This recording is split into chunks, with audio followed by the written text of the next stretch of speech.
जैसा कि हम लोग फाइलम सिलेंट्रेटा को पढ़ रहे हैं, जिसको निडेरिया के भी नाम से जानते हैं। ठीक है, फाइलम सिलेंट्रेटा को निडेरिया के भी नाम से जानते हैं। कल हम लोगों ने फाइलम सिलेंट्रेटा का निवास स्थान के बारे में जाना और उनके हैबिट और हैबिटाट्स क्या होते हैं उनके बारे में भी हमने क्लियर कर लिया है। ठीक है, उसमें कुछ पॉइंट्स इस प्रकार की थी जो मैंने आपको बताई नहीं थी। और आज का जैसे टॉपिक क्या है, important member of Coelenterata. Coelenterata के कुछ महत्वपूर्ण सदस्य कौन कौन से होते हैं उनके बारे में मैं आपको बता दूँगी।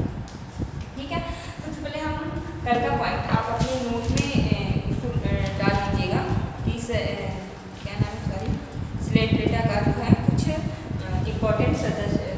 इम्पोर्टेंट पॉइंट जो आप कल 7 या 8 पॉइंट लिखे होंगे ना, उसके आगे लिख लीजिएगा रुधिर श्वसन एवं, उसके आगे आप लिख लीजिए, फिर मैं इसको समझा दे रही हूँ।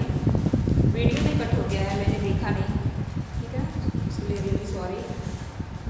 तो लिखिएगा रुधिर श्वसन एवं उत्सर्जी, रुधिर श्वसन एवं उत्सर्जन अंग अनुपस्थित होते हैं।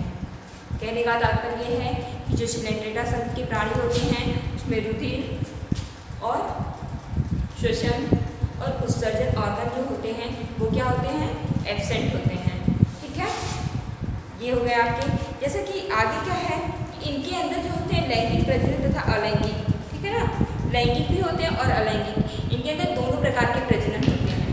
तो ये लिख लीजिएगा कि इनमें लैंगिक तथा अलैंगिक दोनों प्रकार के प्रजनन होते हैं। ठीक है, इनमें लैंगिक तथा अलैंगिक दोनों प्रकार के प्रजनन होते हैं। ठीक, जैसा कि आप जानते होंगे कि लैंगिक प्रजनन में जब तक 2 लिंग ना हो तब तक लैंगिक प्रजनन हो ही नहीं सकता है। तो लैंगिक प्रजनन का तो यही फार्मूला है। ठीक है, करेंगे कि एक मिनट आगे लिख लीजिएगा, उसमें लैंगिक प्रजनन के समय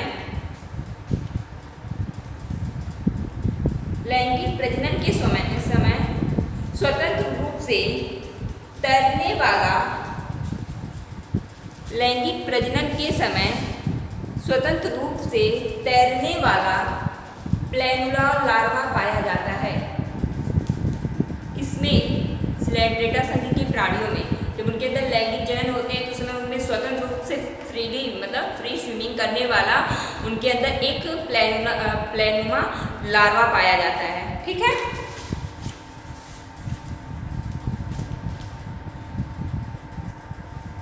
ये आपकी हो गई। बस इतना रहने दीजिएगा, यही 2 पॉइंट आपका इम्पोर्टेंट था जो छूट गया था, क्योंकि आपके लिए प्रजनन जानना जरूरी है कि जो भी, चाहे वो समुद्री एनिमल हो, चाहे वो फ्रेश वाटर में रहने वाला हो, चाहे फिर वो उभयचर प्राणी हो, तो उनके अंदर प्रजनन होता है या नहीं होता है, या होता है तो किस टाइप का होता है, इन सारी चीज़ों को भी जानना जरूरी होता है। ठीक है ना, अब हम देख लेते हैं कि जो इम्पोर्टेंट मेंबर ऑफ सिलेंट्रेटा हैं उनमें सी एनीमी, ठीक है ना, सी एनीमोनिया या सी एनीमी,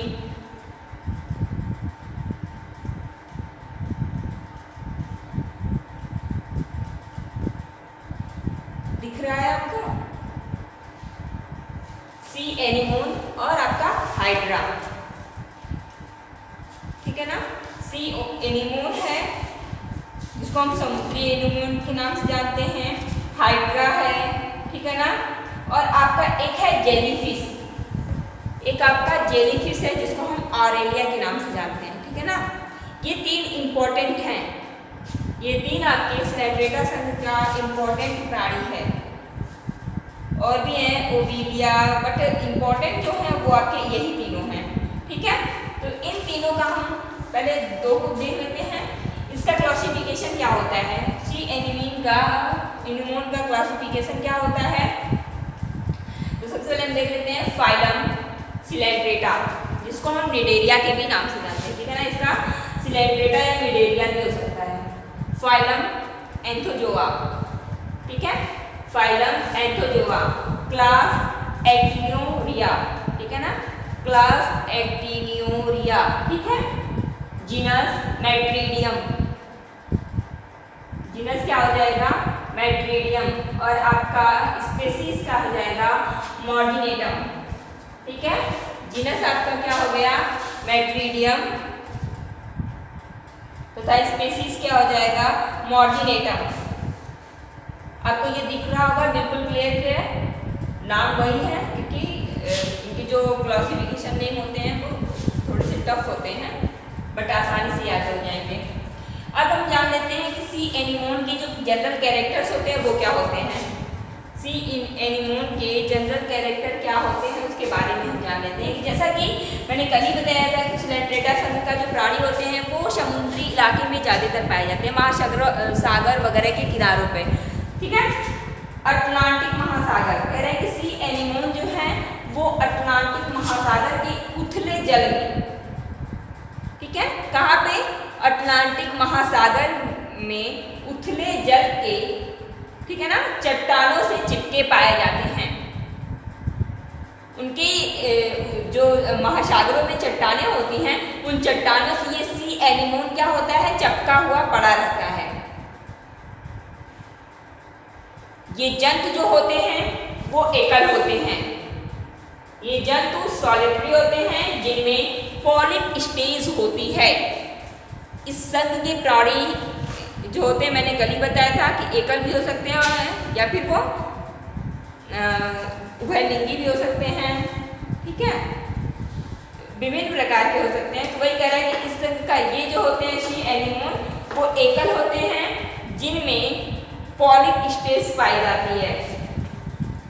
आपका ये है कि सी एनीमोन जो होते हैं अगर वो समुद्री इलाकों में महासागरों वगैरह में पाए जाएंगे तो क्या करेंगे, न्यूट्रिशन वगैरह उनको भी चाहिए, फूड मटेरियल वगैरह। तो वो क्या होते हैं कि ये जो जीव होते हैं ये जंतु वो मांसाहारी होते हैं, पूरी तरह से मांसाहारी होते हैं। तो वो वहाँ उस जल में रहने वाले जो कृमि होते हैं, ठीक है, जो कृमि होते हैं तथा मछलियाँ जो होती हैं, ठीक है, जो कृमि होते हैं और मछलियाँ होती हैं वो उनका क्या करते हैं भक्षण कर जाते हैं। किसके माध्यम से, दंश कोशिकाओं या स्पर्शकों द्वारा पकड़ते हैं उसको और खा जाते हैं। ध्यान से देखिएगा, इस संघ के जो प्राणी होते हैं वो मांसाहारी होते हैं या सी एनीमोन मांसाहारी प्राणी है जो कृमियों तथा मछलियों को दंश कोशिकाओं एवं स्पर्शकों द्वारा पकड़ते हैं। तो पकड़ते हैं क्या, फिर छोड़ने के लिए उसको खा जाते हैं। ठीक है ना। आपका फोर्थ है, यह बेलनाकार 5 से 7 सेंटीमीटर लंबा होता है। जो आपका सी एनीमोन होते हैं वो बेलनाकार होते हैं, सिलेंड्रिकल होते हैं, बट उसकी लंबाई क्या होती है 5 से 7 सेंटीमीटर होती है तथा मुखीय बिंब, स्तंभ तथा अधोबिंब में विभाजित होते हैं। कह रहे हैं कि इनकी लंबाई तो हो गई तथा इनके मुखीय बिंब और स्तंभ तथा अधोबिंब, इनके जो बॉडी पार्ट्स होते हैं ये 3 भागों में क्या होते हैं बटे होते हैं। कौन कौन, मुखी बिंब, स्तंभ और अधोबिंब। और हाँ, सी एनीमोन जो होते हैं ये भी दोनों प्रकार के प्रजनन करते हैं। लैंगिक जनन भी इनके अंदर होता है और अलैंगिक जनन भी होता है। ठीक, इनके अंदर क्या होते हैं, लैंगिक जनन भी होते हैं और अलैंगिक जनन भी होते हैं। अभी जस्ट मैंने आपको बताया कि जो संघ के प्राणी जो होते हैं उनमें लैंगिक जनन कैसे होते हैं, वो पूरी तरह से लैंगिक जनन के समय क्या करते हैं, स्वतंत्र रूप से क्या करते हैं, तैरते रहते हैं। ठीक है ना। इनके अंदर क्या नाम है, प्लेनुमा लार्वा पाया जाता है। ठीक है ना, प्लेनुला लार्वा पाया जाता है। उस लार्वा की मदद से ये आसानी से वही स्वतंत्र रूप से क्या करते हैं, तैरते रहते हैं और उसी टाइम में इनके अंदर लैंगिक जनन होता है। जैसा कि जंतुओं में कह रहे हैं कि इस प्रकार के इस संघ के जंतुओं में जो है अलैंगिक जनन जो होते हैं वो बडिंग एवं फ्रेगमेंटेशन के द्वारा होता है। ठीक है ना, किसके द्वारा होते हैं, बड के द्वारा एवं खंडन विधि के द्वारा। ठीक है ना, इनमें अलैंगिक जनन 2 टाइप से होते हैं, बड के द्वारा भी होता है और अलैंगिक। जैसा कि हाइड्रा जो है आपका, इनके अंदर जो बडिंग वाला है ये बड के द्वारा एक तरह का प्लांट तरह की संरचना होगी, जैसे कल अभी आपने उसका देखा था, इसका डायग्राम कल मैंने आपको दिखाया था।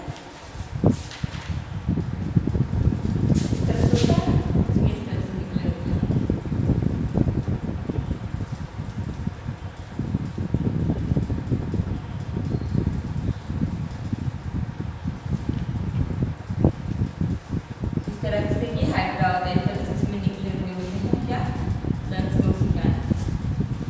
ठीक है ना, इस तरह की संरचना होती है। समझ में आ गया? आगे हम हाइड्रा आपको बता देते हैं। हाइड्रा में क्या है, जब सिलेंट्रेटा संघ में पढ़ रहे हैं तो सिंपल सी बात है कि ये सिलेंट्रेटा संघ का ही प्राणी है या निडेरिया संघ का ही प्राणी है। इसका क्लास क्या हो जाएगा, वहाँ क्लास क्या था, सी एनिमोन का एंथोजोआ था, और इनका क्या है, हाइड्रोजोआ है। हाइड्रा हाइड्रोजोआ है। ठीक है, ऑर्डर क्या हो जाएगा इनका, हाइड्रोइडा। ठीक है, इनका ऑर्डर क्या हो जाएगा, हाइड्रोइडा, और जीनस क्या हो जाएंगे, हाइड्रा, और स्पीसीज क्या हो जाएगा, वल्गेरिस। एक मिनट,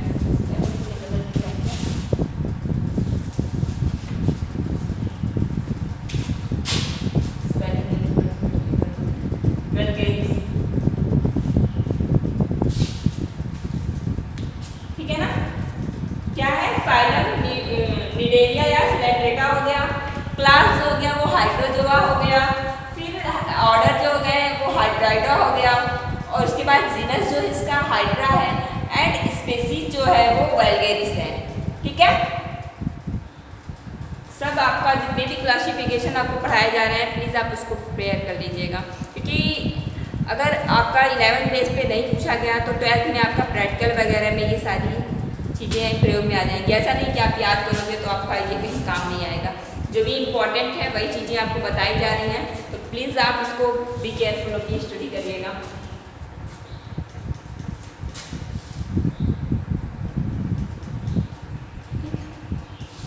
अब हम देख लेते हैं इनके जनरल कैरेक्टर क्या होते हैं। इनके जनरल कैरेक्टर क्या होते हैं उसके बारे में हम देख लेते हैं कि जंतु जो होते हैं, इस संघ के जंतु जो होते हैं वो सॉलिटरी होते हैं तथा लवणीय जल में पाए जाते हैं। इस जगत के जंतु जो होते हैं वो सॉलिटरी होते हैं तथा और लवणीय जल में पाए जाते हैं। इनकी शरीर जो होती है पॉलिपनुमा होती है, नालाकार भी होती है, बेलनाकार, मतलब ये इनकी शरीर जो होती है कई भाग में हम देख सकते हैं। पॉलिपनुमा भी देख सकते हैं, नालाकार भी देख सकते हैं, मतलब नली के आकार का, बेलनाकार भी होता है। जंतु जो होते हैं, जंतुओं में अरीय सममिति, ठीक है, जंतुओं में क्या होती है, अरीय सममिति पाई जाती है। जंतुओं में अरीय सममिति पाई जाती है। ठीक है ना, और आगे क्या है आपका, मुख जठर वाहिनी गुहा में खुलते हैं। कह रहे हैं कि इनके जो मुख होते हैं वो गैस्ट्रोवेस्कुलर कैविटी में क्या होते हैं, ओपन होते हैं। अभी तक दंश कोशिकाएं मतलब इस तरह की कोशिकाएं जो जीव की सुरक्षात्मक या उनकी सुरक्षा के लिए उनकी क्या करें, मदद करें। वही दंश कोशिकाएं जो होती हैं इनमें सुरक्षा तथा आक्रमण का कार्य करती हैं। दंश कोशिकाएं सुरक्षा तथा आक्रमण का कार्य करती हैं तथा इसकी संख्या मुख गुहा तथा स्पर्शकों पर अधिक होती है। कह रहे हैं कि दंश कोशिकाएं जो होती हैं ये क्या करती हैं, सुरक्षा का कार्य भी करती हैं और आक्रमण करने का भी कार्य करती हैं। ये दोनों कार्य करती हैं, बट इनकी संख्या जो होती है वो मुख गुहा पर तथा स्पर्शकों पर सबसे ज़्यादा पाई जाती है। ठीक है, आई थिंक आपको समझ में आया होगा।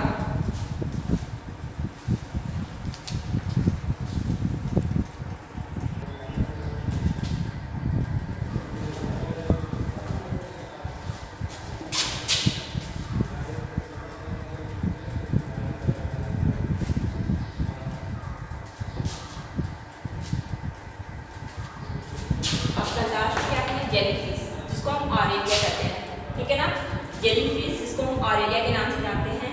इसका क्लासिफिकेशन क्या है, जैसा कि ये भी क्या है आपका सिलेंट्रेटा संघ का ही प्राणी है। ठीक है, इसको भी, ये भी आपका सिलेंट्रेटा संघ का प्राणी है, इस वजह से इसका भी फाइलम क्या हो सकता है, निडेरिया या फिर सिलेंट्रेटा, दोनों हो सकते हैं। ठीक है ना, निडेरिया या सिलेंट्रेटा दोनों हो सकता है, बट इसका क्लास क्या होगा, साइकोजोआ होगा। इसका क्लास क्या होगा, साइकोजोआ होगा। ठीक है, इसका ऑर्डर क्या होगा, सेमियोस्टोमी होगा। ऑर्डर इसका क्या होगा, सेमियोस्टोमी होगा। और जीनस क्या होंगे, ऑरेलिया होंगे। ठीक है ना, जीनस इसका ऑरेलिया होगा, बट स्पेसिस क्या हो जाएगा, ऑरिटा, ऑरेलिया ऑरिटा। ठीक है ना, इसके नीचे अंडरलाइन करना आप नहीं भूलिएगा, क्योंकि जीनस और स्पेसिस के नीचे अंडरलाइन होना चाहिए और ये हल्का तिरछा सा दिखा होना चाहिए। ये चीज़ें मैंने आपको पहले बता दी है। ठीक है ना, जहाँ हमने क्लासिफिकेशन का मेथड बता दी थी वहाँ। लास्ट इसका क्या है कि इनके जनरल फीचर क्या होते हैं, जनरल कैरेक्टर क्या होते हैं, उनके बारे में हम जान लेते हैं। ठीक है, ऑरेलिया को हिंदी में हम क्या कहते हैं, जेलीफिश कहते हैं। ठीक है, ऑरेलिया को हिंदी में हम क्या कहते हैं, जेलीफिश, या इसको जेलीमीन के नाम से भी जानते हैं। जेलीफिश या जेलीमीन के भी नाम से जानते हैं। ठीक है, सेकेंड आपका क्या कह रहा है कि इस जंतुओं में,